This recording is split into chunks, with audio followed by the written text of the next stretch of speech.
Sabe aquela pergunta fundamental? Por que as coisas se movem? Não como elas se movem, mas por quê? Pois é, existe uma regra por trás de tudo, desde a sensação de ser empurrado em um ônibus até o movimento dos planetas. Hoje, a gente vai desvendar essa regra. E para começar uma pergunta que, olha, todo mundo já deve ter se feito. Por que a gente sente aquele frio na barriga quando o elevador começa a descer? Ou por que parece que os pés ficam colados no chão quando ele sobe rápido? O que está acontecendo ali? A resposta está na física, e ela é bem mais legal do que parece. Então vamos encarar essa experiência do dia a dia como o nosso primeiro quebra-cabeça. O mistério do elevador. Ele vai ser a nossa porta de entrada para uma ideia muito maior.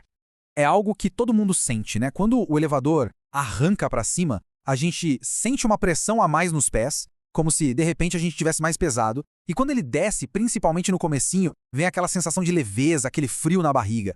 Essas sensações não são coisa da nossa cabeça, não. É a física pura acontecendo no nosso corpo. Bom, para resolver esse mistério, a gente precisa da ferramenta certa. E essa ferramenta é simplesmente uma das leis mais poderosas de toda a física, a lei do movimento de Isaac Newton. E tá aí ela, a segunda lei de Newton. O que ela diz no fundo, é bem simples. Se você aplicar uma força resultante num objeto, ele vai acelerar. Essa fórmula, σF igual a ma, é só o jeito matemático de escrever essa ideia. É basicamente a receita do universo para o movimento. E aqui, gente, está o pulo do gato. A aceleração não acontece de qualquer jeito, para qualquer lado. Ela segue exatamente a mesma direção e o mesmo sentido da força que causou ela. É uma relação de causa e efeito perfeitamente alinhada. Pensa numa flecha seguindo o arco. É isso. O melhor jeito de entender isso de vez é pensar em causa e efeito. A força resultante é o empurrão, é o estímulo. A aceleração é a resposta do universo a esse estímulo. Simples assim. Não tem como errar. A lógica é impecável. Se a força total sobre um objeto aponta para a direita, a aceleração dele vai ser para a direita. Se a força aponta para cima, a aceleração vai ser para cima. É uma regra que não tem exceção. A aceleração é como se fosse a sombra da força resultante. Para onde uma vai, a outra vai atrás. Certo. Agora que a gente tem a nossa ferramenta, vamos voltar para o começo. Chegou a hora de usar a segunda lei de Newton e finalmente resolver de vez o mistério do elevador. A estratégia para resolver esse tipo de problema é quase sempre a mesma. Em 3 passinhos. Primeiro, a gente isola o que está analisando. No caso, a pessoa. Segundo, a gente identifica o que está agindo nela. Quais são as forças. E terceiro, e mais importante, a gente aplica a regra de ouro, σF igual a ma. Então vamos lá. Quais são as forças? Bom, tem a Terra puxando a gente para baixo o tempo todo. Essa é a força da gravidade, que a gente chama de peso. Ao mesmo tempo, o chão do elevador está empurrando a gente para cima. Essa força de contato é o que os físicos chamam de força normal. E aqui, atenção, porque aqui está o segredo de tudo. É essa força normal que o nosso corpo interpreta como peso. Ok, agora tudo vai fazer sentido. Cenário 1. O elevador acelera para cima. Para isso acontecer, a força resultante tem que ser para cima. A única forma disso acontecer é se o empurrão do chão para cima, a força normal, for maior que o puxão da gravidade para baixo. Resultado, a gente se sente mais pesado. Cenário 2. Velocidade constante. Se não tem mudança de velocidade, a aceleração é zero. A força resultante também é zero. A normal e o peso se anulam, se equilibram. A gente sente o nosso peso normal. E o cenário 3, acelerando para baixo. Agora, a força resultante tem que ser para baixo. Então, o chão precisa nos empurrar com menos força que o nosso peso. E é daí que vem aquela sensação de leveza. Então, tá aí. Mistério resolvido. A nossa massa não muda, a gravidade também não. O que muda é a força normal. A força que o chão do elevador precisa fazer para a gente acelerar junto com ele. É essa variação na força normal que cria a sensação de peso aparente.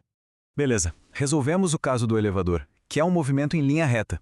Mas e se o movimento não for reto? E se for em círculos? Será que a mesma lei ainda funciona? Vamos dar uma olhada. Agora, uma pergunta para dar um nó na cabeça. Imagina um carro fazendo uma curva com o velocímetro travado, velocidade constante. Se a rapidez dele não muda, ele está acelerando? A resposta da física é um gigantesco sim. A gente precisa lembrar que aceleração não é só ficar mais rápido ou mais lento. Velocidade é um vetor, ou seja, tem um valor e uma direção. Se você mudar qualquer um dos dois, tem aceleração. E no movimento circular, a direção da velocidade está mudando a cada instante. E se tem aceleração, pela segunda lei de Newton, tem que ter uma força resultante. Para fazer um objeto mudar de direção o tempo todo e ficar numa trajetória circular, a força resultante tem que apontar o tempo todo para o centro desse círculo. É essa força que puxa o objeto e não deixa ele escapar em linha reta. Essa força que aponta para o centro causa uma aceleração que também aponta para o centro, a chamada aceleração centrípeta. É ela que faz o trabalho de curvar o vetor da velocidade a todo instante, sem mudar o valor dele, forçando o objeto a ficar na trajetória circular. E aqui é que a física fica linda. A força que segura a Lua na órbita da Terra é a gravidade, puxando ela o tempo todo para o centro do nosso planeta. Essa é a força resultante. Ela causa a aceleração centrípeta que impede a Lua de ir embora. Pensa um pouco nisso. A mesma lei que explica o frio na barriga dentro de um elevador explica a dança da Lua ao redor da Terra. É o mesmíssimo princípio. Vamos agora amarrar tudo isso que a gente viu. A gente olhou para dois exemplos que parecem totalmente diferentes, um elevador e uma órbita, mas os dois são governados pelo mesmo princípio, pela mesma regra. Se tem uma única coisa para levar daqui hoje é esta. A aceleração é a consequência direta da força resultante. Ela sempre vai seguir a força. Para onde a força apontar, a aceleração vai atrás, na direção e no sentido. Sempre.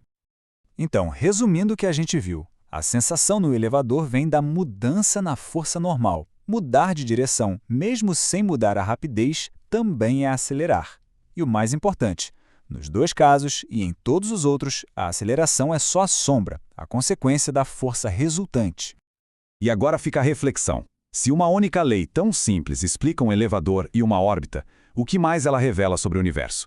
Isso não é só uma fórmula num quadro. É uma janela para a gente entender a lógica do cosmos. Olha ao redor. Onde mais você consegue ver essa lei em ação?